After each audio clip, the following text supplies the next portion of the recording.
I will show you, for example, how to read file on Python. Okay, how to read file on Python. So like I said before, the file normally is existed before.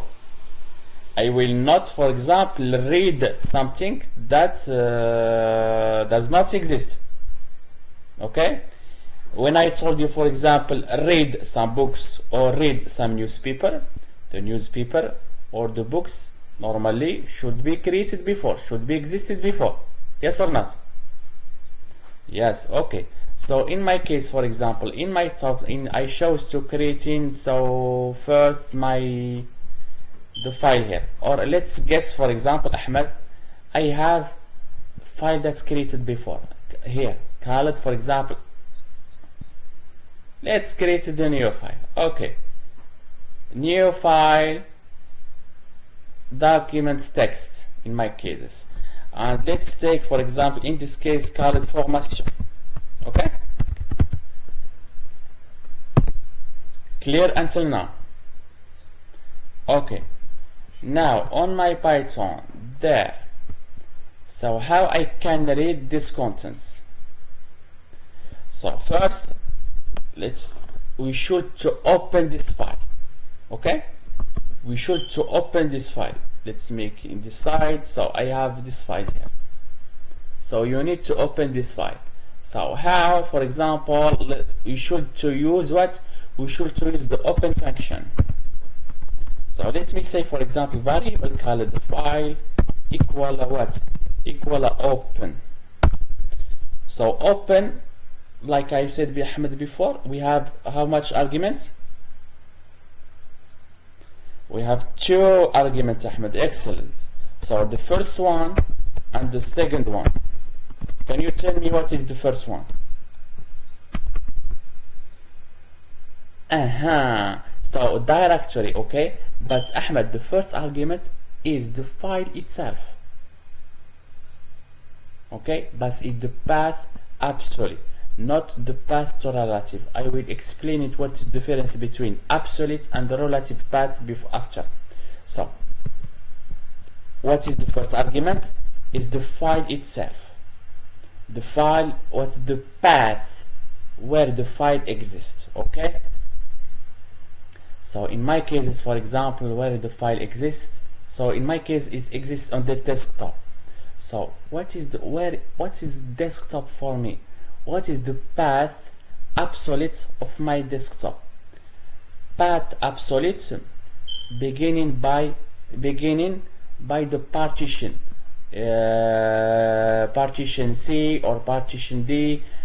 Okay, so in my cases, for example, my desktop there is, okay, so C, the C double dot is my partition.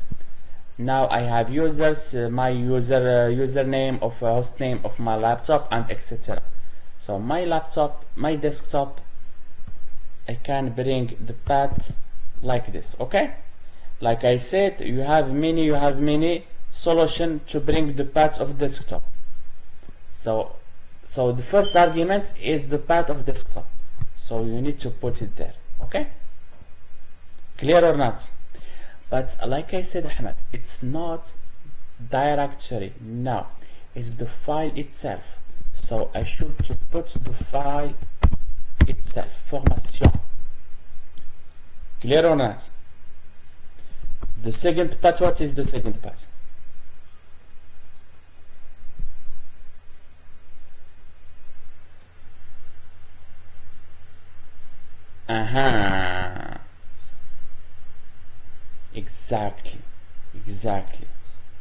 Exactly. So why I need to open this file?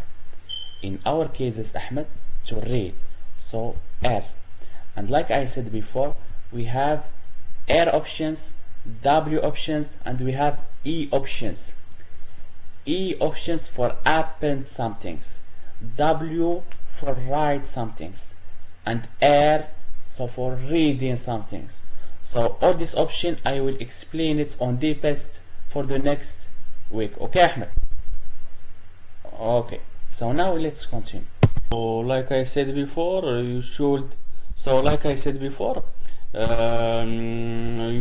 need to make sure that I have contents on my file. For example, I have these contents.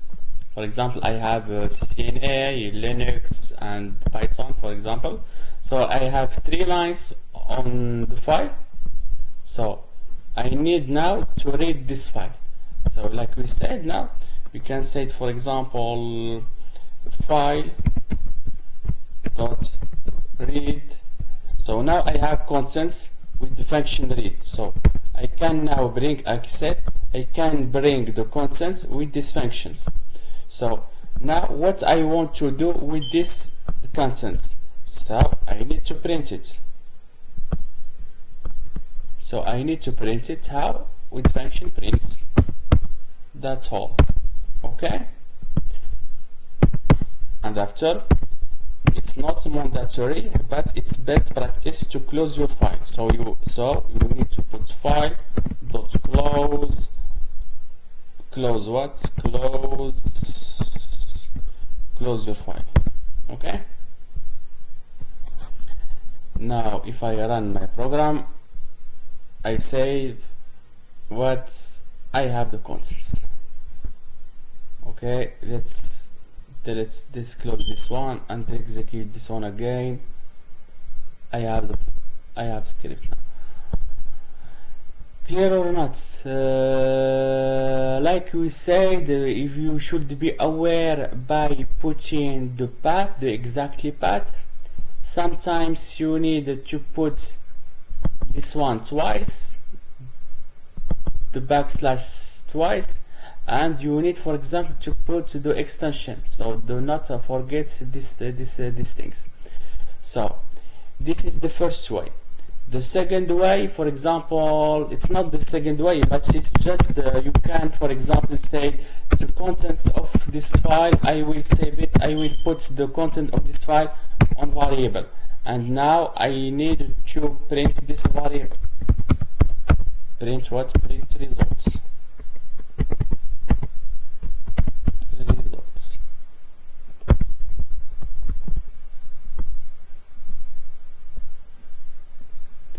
Result is not defined, so results like this. And now I have my variable.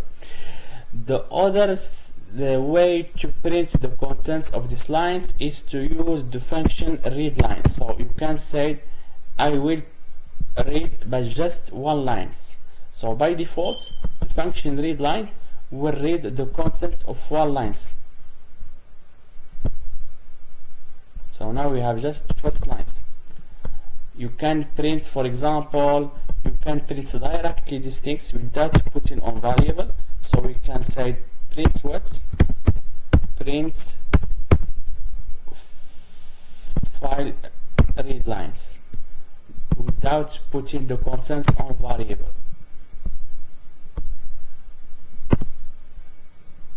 Okay, so if you want, for example, in this case, so if you want, for example, in this case, to print, for example, the second lines, in our cases, I have the second line Linux. So in this case, you want, for example, print the second lines also. So in this case, you need to put these lines twice. To say, for example, I want to print the first lines and also the second lines. So print run. And now you have 2 lines. So if you want also to print the next lines, so in this case you need to put the same lines 3rd time. Okay? Okay.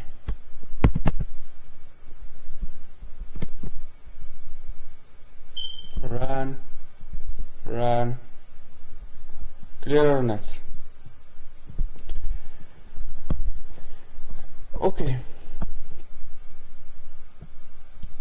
so I will show you for the next time, for example, how to write